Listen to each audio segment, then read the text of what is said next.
Hey there everyone, it's Ron and Debbie, and we are back for another edition of Ask Ron this week. We're a little jet lagged. We survived the convention in Vegas, and if you missed it, too bad. It was a great one. It was awesome. So I'm going to tell you right now, mark your calendars for January the 29th in Orlando, because we're going to go down and do our 2014 convention then, and there'll only be one next year. You're the first to know that. 2014, January 29th through February the 1st. Get it in your calendar right now and don't let anything stop you from being there in Orlando. We had a great time. Learned a lot, met a lot of great people. All right, Debbie. Okay, you ready, Ron? I'm ready. All right, our first question this week is from Janice, and Janice is from New Jersey. Hi, Janice. She says, Ron, can I use my Roth 401k to do deals? The answer is yes, Janice, you absolutely can. You can do anything in your Roth 401k that you can do in your Roth, in fact, or in your traditional IRA. So congratulations for having a Roth 401k. Now you take control of it. Now you're going to have to, you're going to have to move it to a company like Quest or Equity Trust so that you can totally control it now. I assume you've already done that. If you haven't, you need to transfer it, and then you can decide what to invest in. And the answer is yes. Okay. All right, next is from Scott Williams, and Scott is from Virginia. Hey, Scott. He had a question regarding pre-NODs, the last Ask Ron, so this is a follow-up to that. NODs meaning notice of default? Yes. All right. As far as I know, there is no law that says I can't mail a yellow letter to a pre-NOD, especially if all I'm saying in the letter is that I'd like to buy your house and not mention anything about a pre-nod letter they received. Okay. When we randomly mail yellow letters to zip codes, how do we know if some of the homeowners have been served and that state has a law against that? Well, first of all, if you're mailing to zip codes, you can easily prove that, and in my opinion, you wouldn't have an issue there. I don't think you even have an issue in Virginia. I know you would in Washington State. You can't mail to anybody that's in foreclosure or about to be, so I'd be a little careful on that one. But when you're just renting a list of zip codes, I don't think you have a problem there. And the yellow letters work well, but if you're getting a pre-NOD list now, that means you're selecting people that you think may have an issue. Again, that might be a problem in Washington, not in Virginia, but you don't have any evidence there that you didn't know they were in trouble. So you're going to have to check with a local attorney to make sure you don't have an issue in Virginia, but I swear if you do have one, let me know, because I'm not aware of it for sure. Of course, not that I'm aware of the state laws in all states of the union, but I would like to know. When you guys run across these laws or you think you have issues, please let me know. I'd like to do my own investigation, and so that I can put that on my list of what I do know. Maybe someday I'll compile a list, but honestly, if I did, it would be obsolete within a few months anyway, and we'd have to start all over, which is why we haven't done it to date.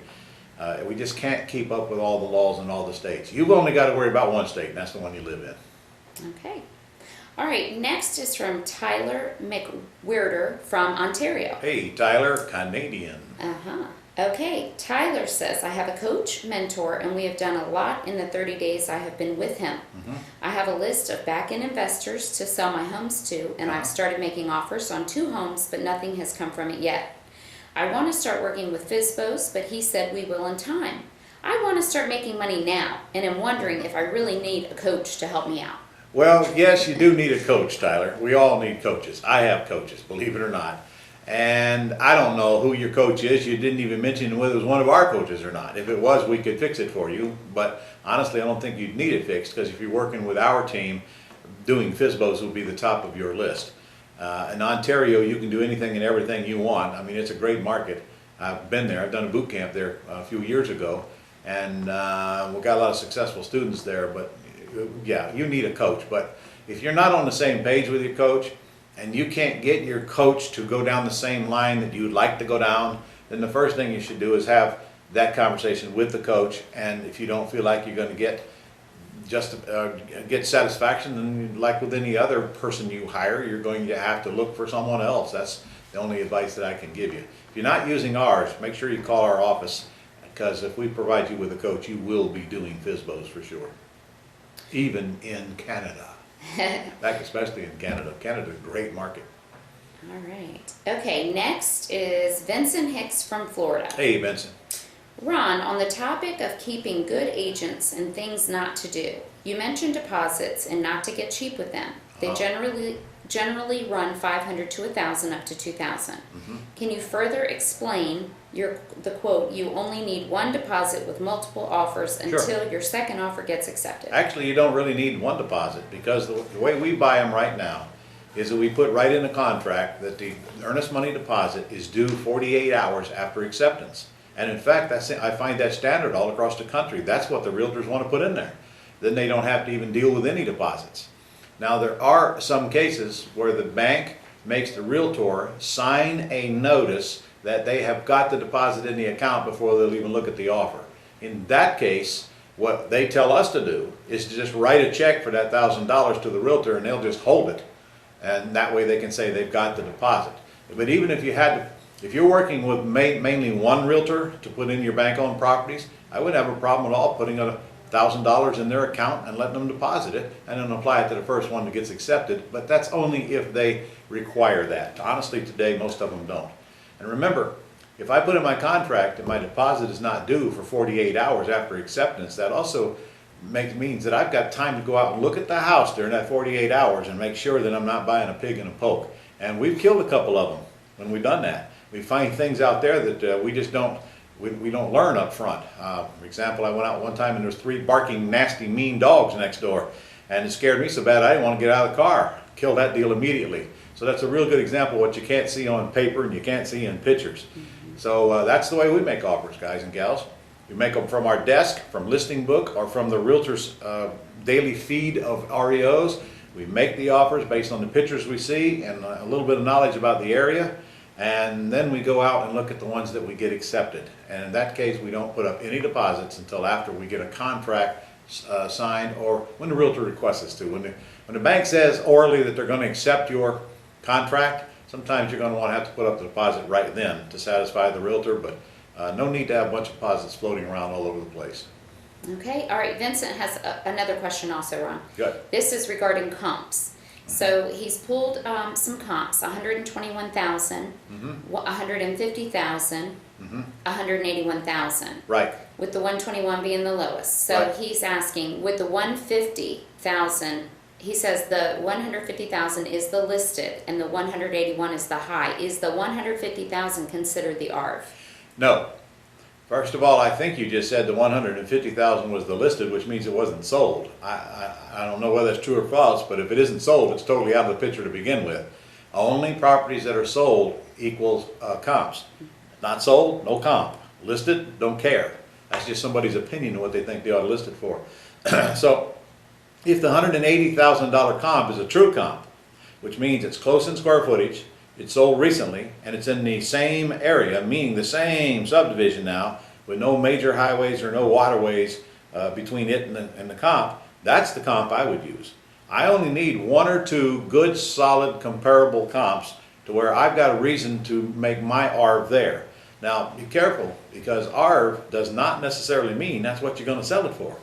If you do your deal, if you make your offer based on, I got to sell it for this ARV or I'm in trouble, then you're offering too much. Your conservatism is in your offer, not in your ARV.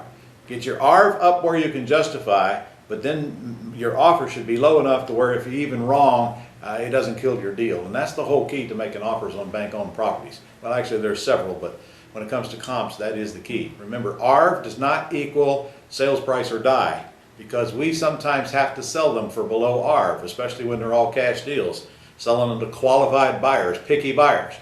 If you're selling them to qualified buyers, ladies and gentlemen, you're selling them to the hardest part of the marketplace to deal with. They are going to want to negotiate, they're going to want you to pay the closing costs, and they can go buy a house in that price range anytime they want, right up to the time you get them closed, for that matter. So in that marketplace, ARV is way more important when I know I'm going to cash out. When I'm going to cash out, I better know the ARV. Well, when I'm not going to cash out, I don't care, because I'm not selling it today. I'm not getting it appraised today. I'm not getting it appraised anytime in the near future, because I'm putting a tenant buyer in the house. So the current ARV is not all that important. I'll still buy it low enough to where I got plenty of spread in it, but I don't, if I'm wrong on the ARV, it doesn't matter, because I'm not in it for the ARV. I'm in it for the cash flow and maybe the growth, but mostly the cash flow. Like we when we put work for equity tenant buyers in houses, I don't care if they cash out or not. And if I don't care if they cash out, I don't have to worry too much about it, what it's exactly worth today. I do care that I get a tremendous cash flow with a large upside, and that's good enough for me. But anyway, back to your question. Be careful with the R. True comps are true comps. Make sure that you're using the higher ones, not the lower ones. In your example, if I have one for 150 and one for 180 and they're the same house, I'm using the 180 for my R. Now, and I can tell you right now, you're going to get a lot of realtors that will disagree with that. But on the other hand, I don't care. I sold an awful lot of houses, and I work all over the country, and I'm telling you, if you make that 180 ARV down to 150, you can imagine what that's going to do to your offer. It's probably going to kill your whole deal because your offer is going to be so low, it's going to be ridiculous. All Okay? right. That's a long answer to a short question. Well, it was a good one. All right. Okay, Karen Kelly from Georgia. Yeah. Hi, Mr. LeGrand. This is what I want to do. Please shed your insight. I want to short sale a property and then lease it back to the homeowner with an investor involved. The owner will have the opportunity to purchase the home when their credit issues are remedied. I don't have a clue how to structure the transaction. My husband, who is a real estate litigation attorney, says it may be able to be done even though the lenders require arm's length transaction with the investor involved. Mm-hmm. What was her name? Karen. Karen. What state? She's from Georgia. Karen, what you just described is one of the biggest hot buttons of the feds right now, and you're not going to like my answer, but if I were you, I would not do that deal. It's okay to buy a house and lease it back to the seller if you wish, but to lease it back to them with the option to buy, in the eyes of the feds, means that you're taking advantage of them and you're stripping them of their equity and you're putting them in the house expecting them to fail. So when you're setting them up for failure, that's the way they look at it.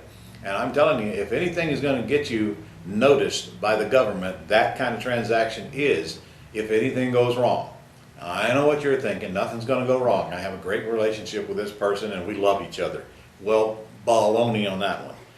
Long after this deal is done, that person on the other side can go cry foul anytime they want and bring this to the attention of your local state attorney's office, and then if they decide to look into it, I'm telling you, you're not going to like the end results. I'm okay if you lease it back to the seller, but I'm not okay if you give them the option to buy it back. That's the one that triggers the look-see. Besides, here's a question for you.